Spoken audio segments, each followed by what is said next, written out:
مجلس احرار اسلام پاکستان کے دفتر میں حاضری کا موقع ملا، چونکہ یہ ختم نبوت کا مرکز ہے، ہیڈ کوارٹر ہے۔ اس حوالے سے میرے دو مطالبے ہیں۔ ایک تو یہ کہ مسلمانوں نے بڑی عظیم جنگ لڑ کے 1974 میں قادیانیوں کے غیر مسلم ہونے کی قرارداد منظور کروائی، پھر 1984 اپریل میں امتناع قادیانی آرڈیننس نافذ کروایا، لیکن قادیانیوں کو گاہے گاہے تکلیف ہوتی رہتی ہے، اور وہ طے شدہ جو معاملہ ہے،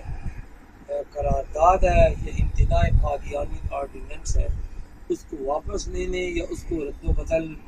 کرنے کی وہ کوشش کرتے رہتے ہیں۔ حالیہ سپریم کورٹ میں مبارک ثانی کیس میں جو کچھ ہوا یہ اسی کی ایک کڑی ہے، لیکن پاکستان کی تمام مسلم تنظیمیں، خاص کر کے جمعیت علماء اسلام، عالمی مجلس تحفظ ختم نبوت، مجلس احرار اسلام، جماعت انٹرنیشنل ختم نبوت موومنٹ، دیگر مذہبی، سیاسی اور سماجی بلکہ وکلاء، تاجر اور زندگی کے ہر شعبے سے تعلق رکھنے والے لوگوں کو ہم نے دیکھا کہ میدان عمل میں نکل آئے، اور سپریم کورٹ اگر چاہتی تھی کہ قادیانی کے لیے کوئی نرم گوشہ ہو تو وہ ایسا نہیں کر سکے، چنانچہ مسلمانوں کی سخت تحریک، مولانا فضل الرحمان صاحب اور مولانا تقی عثمانی اور دیگر علماء کرام کے سخت ایکشن لینے کے بعد سپریم کورٹ نے اپنی غلطی تسلیم کی، اور جو فالتو قسم کی شکیں فیصلے میں ڈالی تھیں ان کو واپس لیا اور کہا کہ جو فیصلہ امت کا ہے ہمارا وہی فیصلہ ہے، لیکن وہ زبانی فیصلہ دیا مگر ابھی تک جو ہے وہ اس کا تحریری تفصیلی فیصلہ نہیں آیا۔ ہمیں خدشہ یہ ہے کہ قادیانی لابیاں جو انٹرنیشنل سطح کی ہیں وہ پھر پریشر ڈلوا کے تو اس سے کوئی غلط فائدہ نہ اٹھا لیں، کوئی غلط نقطہ اس میں نہ رکھوا لیں۔ اس لیے ہمارا مطالبہ ہے مجلس احرار اسلام کے آج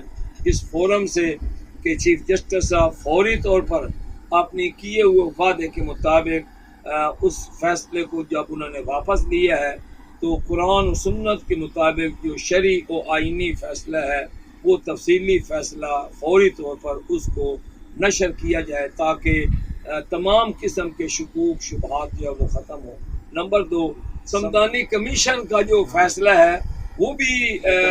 اس نے چھپایا ہوا ہے حکومت کی، اس میں کیا پالیسی ہے تو وہ بھی قوم کے سامنے لایا جائے۔ اس میں سمدانی کمیشن کا جو فیصلہ ہے پتہ چلے کہ اس میں انہوں نے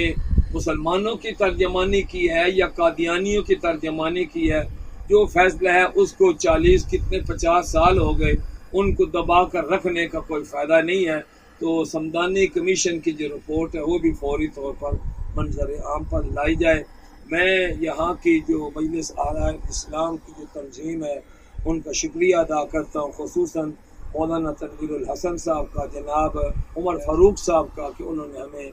آج اپنے دفتر کا وزٹ کرنے کا موقع دیا اور اپنا معافی ضمیر بیان کرنے کا شکریہ میں ادا کرتا ہوں۔